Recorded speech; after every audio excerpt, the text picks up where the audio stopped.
말씀인데요. 첫 번째는 이제 충만한 생명력을 지닌 천국구 복음에 대해서 생각해 보고자 합니다. 씨 뿌리는 비유는 이제 예수님으로 인해서 도래한 천국의 그 현재성을 보여주는 것이기 때문에 대단히 중요한 말씀이 됩니다. 씨는 그 생명체로서 땅에 떨어져 생명의 물과 만나면 싹을 틔우게 됩니다. 여기에 씨는 말씀으로서 반드시 역사 안에서 하나님의 사건을 일으키는 생명의 말씀인 것입니다. 하나님의 말씀이 아브라함의 마음밭에 떨어졌기 때문에 아브라함은 믿음의 조상이 될 수가 있었습니다. 예수님은 말씀의 씨를 뿌리셨죠. 바리새인과 유다 종교 지도자들은 딱딱한 길바닥이었기 때문에 물기가 없어서 싹을 틔우지 못하고 새들이 주워 먹게 됩니다. 어떤 사람들은 돌짝밭이었기 때문에 오병이어의 기적으로 배불리 먹고 병 고침을 받고 그때는 기뻐하고 즐거워하며 말씀을 받아들였으나 뿌리가 없어 넘어지게 되었고, 가룟 유다는 가시떨기 밭이었기 때문에 자신의 욕망에 넝쿨에 걸려 넘어져 스승을 은 30에 팔게 됩니다. 11제자, 70문의 전도인, 그리고 예수를 그리스도로 받아들인 마음의 밭에는 30배, 60배, 100배 복음의 열매가 맺히게 됩니다. 살아있는 씨는 싹트고 잎이 피고 자라고 꽃이 피고 열매를 맺습니다. 살아있는 것은 열매 맺기까지 성장을 계속 하게 됩니다. 성장을 멈춘 것은 병든 것이지요. 병든 것은 길바닥, 돌짝, 가시덩굴에 떨어졌기 때문입니다. 성장하는 것은 하루가 모르게 자랍니다.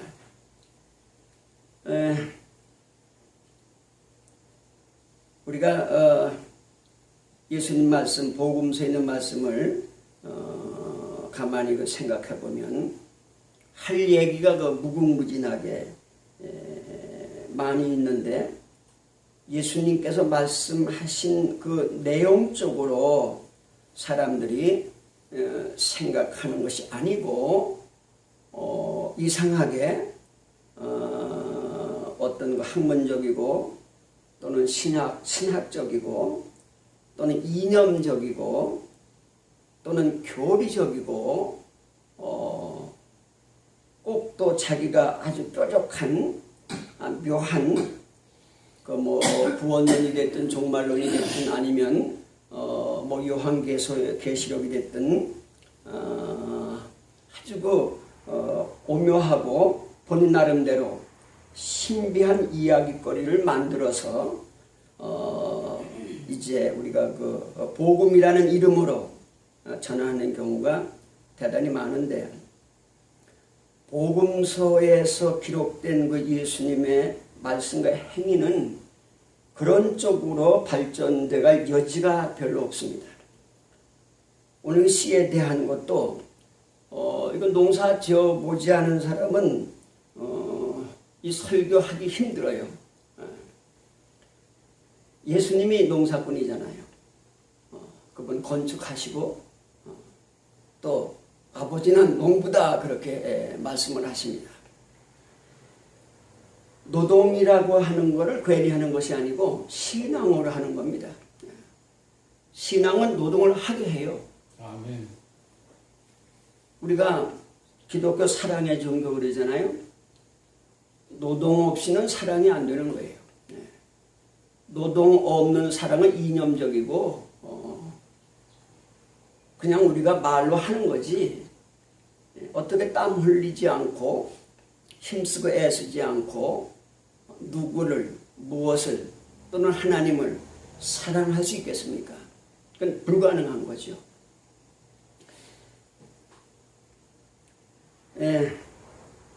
제가 이제 농사 짓는 것도 사실은 스스로 그 경험을 통해서 예수님이 이 땅에 하셨던 그런 것들을 조금이라도 느껴보려고 하는 경우가 많습니다.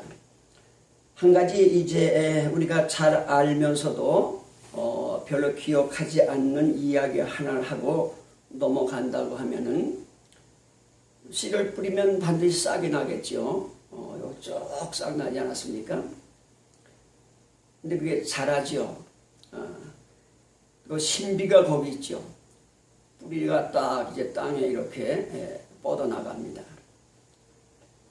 그 뿌리죠. 뿌리가 땅 속에 이렇게 뻗어 나가죠. 그럼 거름하고 만납니다. 뿌리하고 거름은 전혀 이질적인 거죠. 전혀 같은 게 아니잖아요. 거름, 그리고 흙, 그리고 뿌리. 여기 삼투합에 묘한 신비한 사건이 벌어지죠. 뿌리가 딱 거름에 닿으면 거름을 빨아들여요. 그리고 자기가 성장합니다. 이 신비는 여러 가지로 이야기할 수가 있죠. 오늘은 뭐 구체적인 그 얘기를 하려고 하는 시간이 아니기 때문에 그 말씀을 드리진 못합니다만은 어쨌든 우리가 생각 않는 뿌리와 땅과 거름, 이 삼투합의 신비로 식물은 자라고 꽃피고 열매를 맺고 그 생을 활발하게 살아나가는 거죠. 지금 예수님은 우리 인생이라고 하는 것을 씨로 지금 비유하고 있는 거죠. 인생의 삶이라고 하는 것이 씨로 살아가는 삶을 말하는 거죠. 그래서 씨에 대한 비유를 말씀하고 있습니다. 살아있는 신앙의 씨는 창조적 영원한 생명 운동을 계속하는 거죠. 그 삼투압의 신비처럼 그것은 건강이고 희망이고 평화고 사랑이며 기적이고 황홀이죠. 우리 삶이 저런 씨의 일생처럼 그런 신비한 거죠. 우리는 자라야 되는 거죠. 커야 되죠. 꽃이 피는 모습이 보여야 되죠. 또 열매를 맺어야 되죠. 또 씨를 보관해야 되는 거죠. 우리 삶이 그런 거죠. 우리는 살아가는 사람들을 잘 관찰하면서 저런 씨로부터 시작된 식물의 일생처럼 우리가 살아가는가? 우리는 그렇게 안 살아가요. 우리는 싸우고 미워하고 질투하고 전쟁하고 뺏고 내 거 만들고 어떤 방법으로든 우리는 그렇게 인생을 살아갑니다. 가만히 우리가 살아가는 인생 몇 년을 살펴보면은 예수님 말씀하시는 씨처럼 인생을 살아가는 거 아니면 세상에 취해가지고 세상의 향락을 누리면서 그것도 예수라고 하는 이름으로 신앙이라고 하는 이름으로 기독교라고 하는 이름으로 나의 욕망을 채우며 예수님 말씀과 반대되는 삶을 나는 살아가는 것이 아닌가 한번 생각해 볼 필요는 분명히 있습니다. 믿음의 밭에 대해서 두 번째 말씀을 드리면 신앙의 믿음은 무조건적이죠. 믿고 있는 것이 영원히 변화될 수 없는 진리, 창조주 하나님 자체이기 때문이죠. 그러니까 이 믿음은 무조건이죠. 그냥 믿는 거죠. 여긴 이유가 달릴 이유가 전혀 없습니다. 그냥 믿는 겁니다. 이 믿음은 믿음의 조상 아브라함에게서 보여졌고 애굽에 종된 하나님 백성을 해방시킨 주역 모세에게 보여졌고 하나님을 믿는 믿음으로 이스라엘 황금기를 건설했던 다윗 왕에서 보여졌고 아모스, 이사야, 에레미야 같은 선지자들에게서도 이 믿음이 보여지긴 했지만 확실한 모습은 말씀이 육신이 되신 예수님에게 완전하게 보여진 거죠. 믿음이 보여진 거죠. 그래서 예수님의 생을 보면, 그분의 행위를 보면, 그분이 살으셨던 삶을 보면 믿음의 밭이 어떤 것인지, 믿음의 씨라고 하는 것이 어떤 것인지, 그 살아가는 모습이 어떤 것인지를 분명하게 보여준 겁니다. 근데 아무도 예수님의 행위, 그분 살아가신 모습을 닮으려고는 절대 하지 않습니다. 그분은 빵 없이 권세 없이 십자가의 길을 걸어가셨어요. 그분은 일생 동안 남을 위해서 사셨습니다.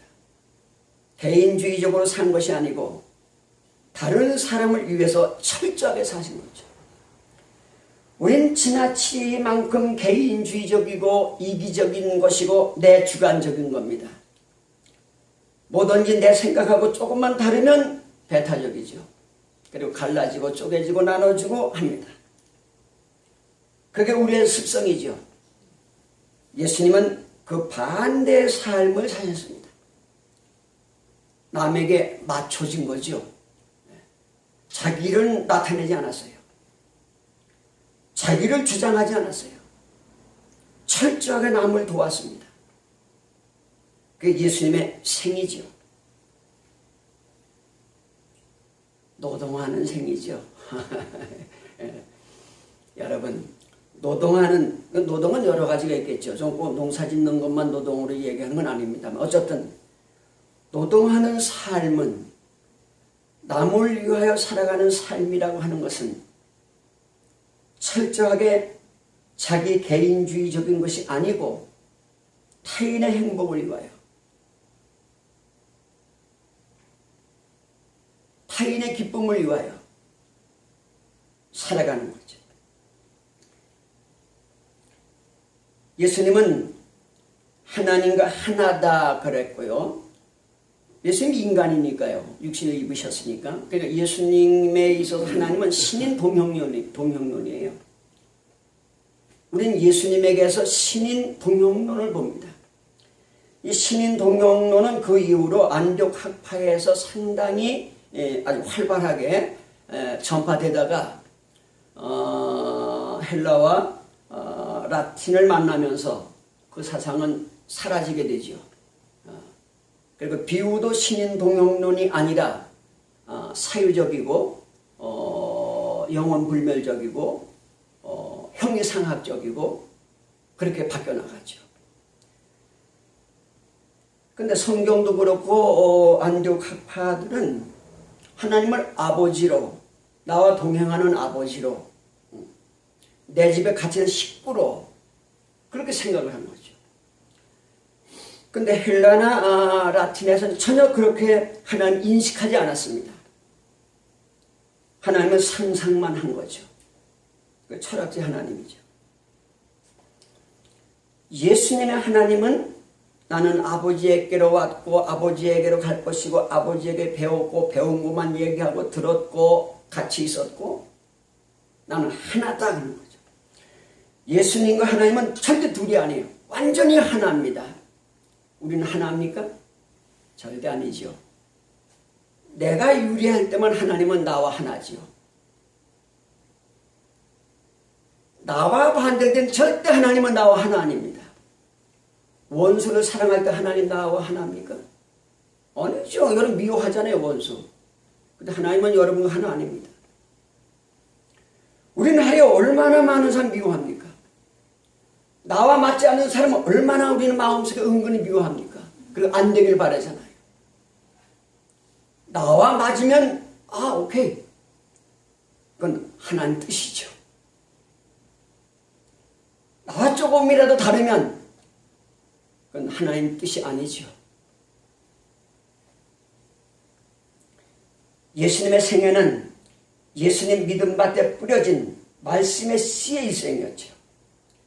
예수님에게는 하나님의 나라의 모습을 완전하게 보여주신 거죠. 우리도 예수님처럼 말씀의 씨의 일생을 살아야 합니다. 그것은 하늘나라의 삶인 거지요. 병든 자, 가난한 자, 천한 자, 절망하는 자를 위한 삶이죠. 타인을 위한 삶입니다. 이웃을 위하여, 자연을 위하여, 하나님을 위하여 살아가는 거죠. 오늘 마지막 세 번째, 결실하는 신앙을 간단하게 생각해 보고자 합니다. 기독교 신앙은 성장하는 데 있습니다.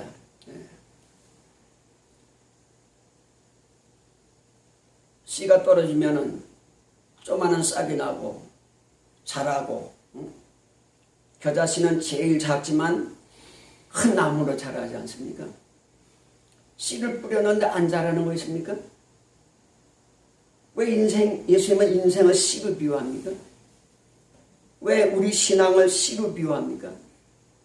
자라라는 거죠. 자라만 모습이 보이잖아요. 초록색으로 가다가 꽃이 빨갛고 노랗고 꽃이 피다가 또 열매 맺을 때 열매는 빨갈 수도 있고 그게 또 황토색일 수도 있고 여러 가지 모습이 보이잖아요. 살았다고 하는 것은 모습에 달라짐이 있는 거죠. 색깔에 달라짐이 있는 거죠. 그건 변하지요. 우린 기독교적인 생명, 우린 기독교적인 변화는 항상 사랑과 선과 진리예요. 이건 율과 도덕적이에요.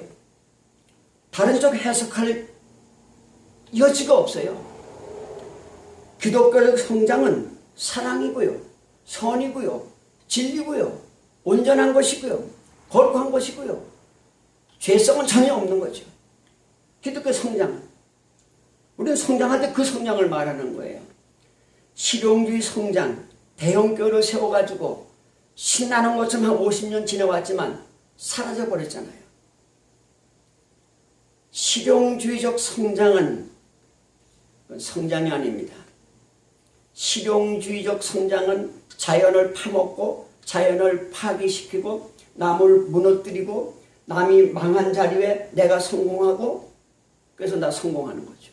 그래서 대형교회가 작은 교회 다 싹쓸이 해가지고 대형교회 된 거 아닙니까? 씨의 순환은 아니죠. 악의 순환이지요. 그렇게 부흥된 게 좋습니까? 아니죠. 기독교 망했잖아요. 그 결과가. 그래서 예수는 분명히 들을 게 있는 자는 들으라 늘 그럽니다. 요한계시록 들을 게 있는 자는 들으라죠. 요한계시록만큼 쓰여진 그 말씀이 쓰여진 그대로 해석되지 않고 엉망진창으로 제멋대로 해석되는 것 요한계시록만큼 없는 거죠. 요한계시록은 해석하면 들어보자마자 그건 문제거리가 많습니다. 요한계시록은 묵시문학적 입장에 쓰여있기 때문에 묵시문학을 완벽하게 소화하지 않으면 요한계시록 다니엘서 에스겔서 그건 해석이 불가능한 겁니다. 절대 불가능합니다. 수없이 해석하는 거 봤지만 맞는 건 난 보지 못했어요. 맞을 수가 없습니다. 그렇게 해석하라고 쓰여진 게 아니기 때문이죠.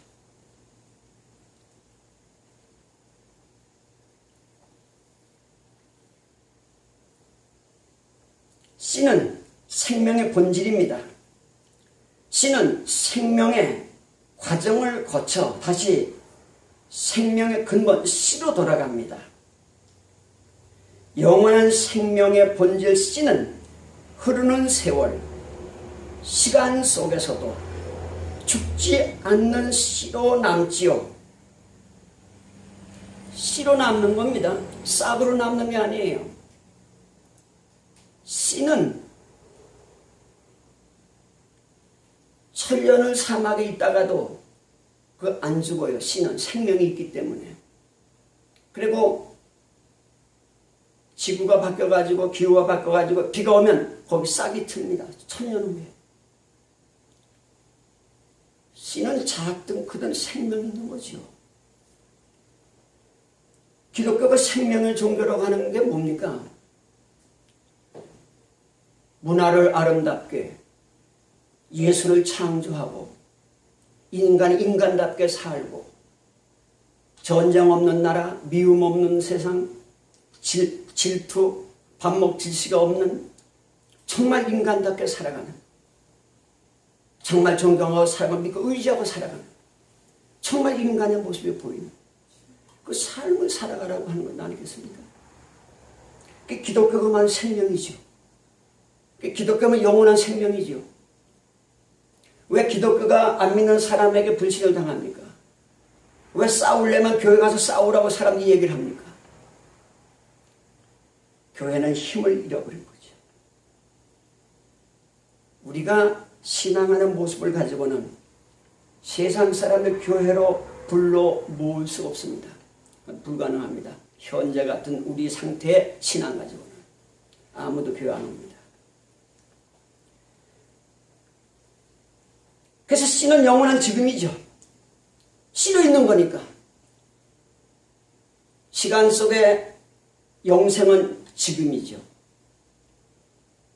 시간 속에 영혼은 지금이죠. 그래서 영원한 지금이죠. 씨는 지금이죠. 생명으로 있는 거죠. 씨는 안 죽습니다. 죽을 수 없어요. 씨는 아무것도 못 죽여요. 우리가 씨라면 우리는 안 죽는 겁니다. 주님의 부활했잖아요. 죽음은 우리 앞에 무력한 거예요. 죽음은 우리를 해치지 못해요. 우리는 죽음에 떨고 있잖아요. 어느덧 슬며시 죽음이 나를 점령해가지고 아니라고 하면서도 난 영생을 얻었다 하면서도 깜빡깜빡 죽음의 저승사자에 놀래가지고 우리는 두려워하지 않습니까? 그게 절망이고 그게 병이죠. 피의 회골이 말하는. 하나님 말씀은 창조의 씨입니다. 생명의 씨.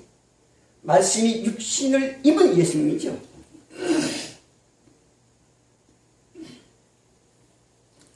예수님은 일생을 사신 뒤 부활하셨습니다.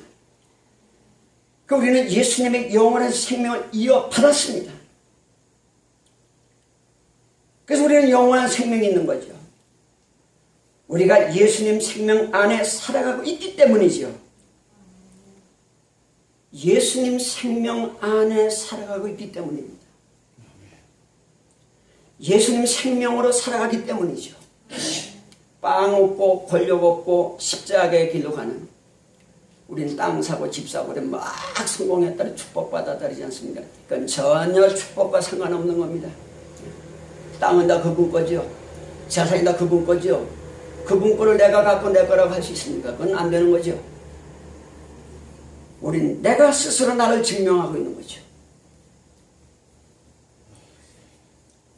저는 사석에서도 또 공석에서도 어떤 설교하다가도 자기 돈 번 거에 대해서 축복받았다고 은근히 자랑하는 분을 보면 어떻게 신학을 공부해가지고 그 목사라고 서가지고 저런 의식이 생길 수 있을까? 어떻게 복음서에서 저런 의식이 생길 수 있을까? 난 그 신비로워요. 전 깜짝 놀래요. 어떻게 저런 얘기가 복음서 공부한 사람 속에서 생길 수 있을까?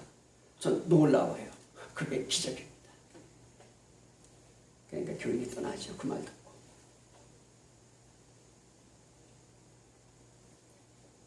우리는 다 목회자니까 한마디 하죠. 우리 돈 벌 수 있습니까? 없지요. 예수님 빵 없이 권력 없는 길을 가셨는데 여우도 참새도 깃들 곳 있지만 나는 머리 둘 곳이 없다. 이게 얼마나 슬픈 얘기고 눈물 나는 얘기입니까? 우리가 그 말씀 앞에 분통을 터뜨리고 눈물을 흘려야 되지 않겠습니까?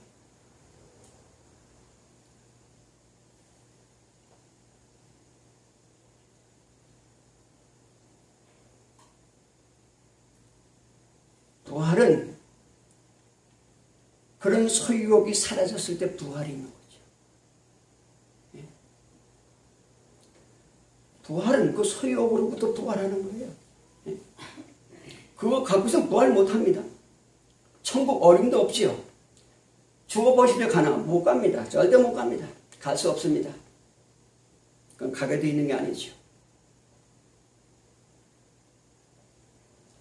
우리는 나사렛 예수 보았고, 그죠?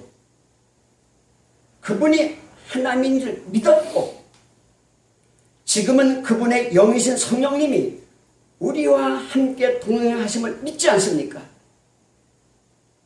그분은 2000년의 역사 속에 사셨고, 역사의 인물이었고, 그분은 하나님이었던 것이 삶을 통해 보여주셨고, 그분을 부활시킨 분이 하나님이요 성령님이시니까 그분을 부활시키신 성령님이 지금 나와 함께 계심을 믿는다면 나는 길이요 진리요 부활이신 그분의 제자가 된 거죠. 난 씨가 된 거죠. 한석근 씨의 씨알도 비슷한 얘기일는지 모릅니다. 아마 그분이 그렇게 깨달으셨던 듯 싶습니다.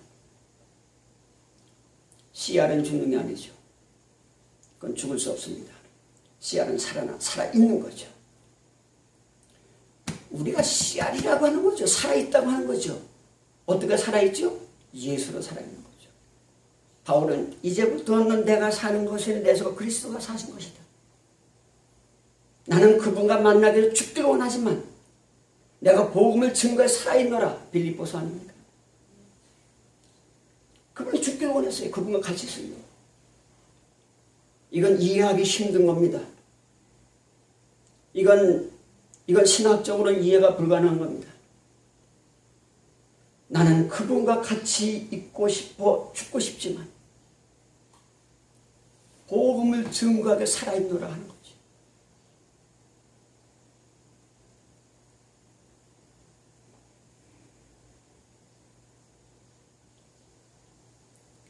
영원하신 생명이신 생명의 씨인 예수님께서는 그의 생명의 씨를 우리 마음밭에 뿌리셨죠. 우리의 믿음의 밭에 뿌려진 영원한 생명의 씨는 자라서 30배, 60배, 100배 결실을 맺습니다. 살아있는 생명, 자라고 꽃피고 열매 맺고 활동하는 생명, 그리고 다시 씨로 돌아가 죽지 않고 부활을 기다리는 생명, 살아있는 거죠.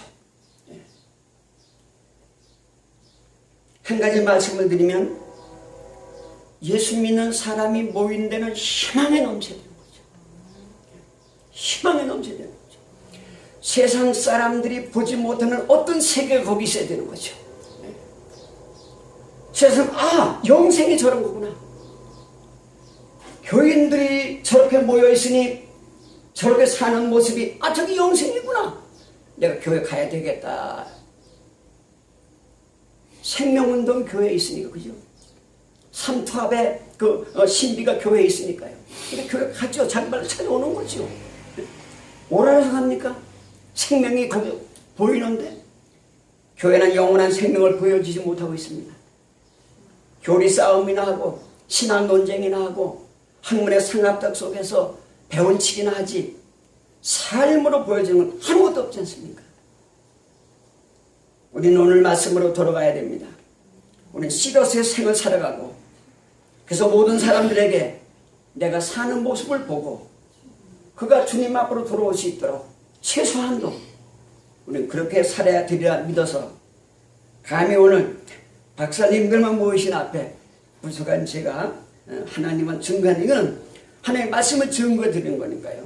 제 얘기를 한 것이 아니고 하나님 말씀을 또 이것도 해석은 제가 한 게 아니고 이 해석은 파넨바고 몰테만 사르댕 마르쉘 또 최근에 본 학자들이 이쪽에 이 얘기를 하고 있고 신학은 이쪽으로 가고 있고 그래서 지금은 아프리카나 남미나 아시아가 유럽과 전혀 다른 형태의 신앙으로 가고 있고 그 부흥운동이 일어나고 있고 그런 나라도 더 가난한 나라고 그런 나라는 모든 믿음 서로 형제같이 돕고 살고 어디 가든지 협조하고 살고 그런 모습이 남미나 아시아나 아프리카에서 일어나고 있는 거죠. 그래서 저는 새로운 희망이 그런 복음의 세계에서 싹트고 있고 다시 기독교는 그런 나라를 통하여 세계를 향해서 부흥돼 가리라 저는 믿습니다. 아멘. 기도드리겠습니다. 거룩하신 아버지 하나님, 눈에 잘 보이지도 않는 조그만 씨 그러나 그건 생명이 있기에 그건 살아있는 것임을 저희가 믿습니다. 먼저만도 못한 저희지만 저희가 살아있기에 우리에게 힘이 있고 능력이 있고 우리에게는 영원한 있음을 저희가 믿습니다. 살아있는 모습을 하나님께 세상 사람들에게 보여주며 살아갈 수 있도록 역사해 주시옵소서. 예수님의 이름으로 기도하옵나이다. 아멘.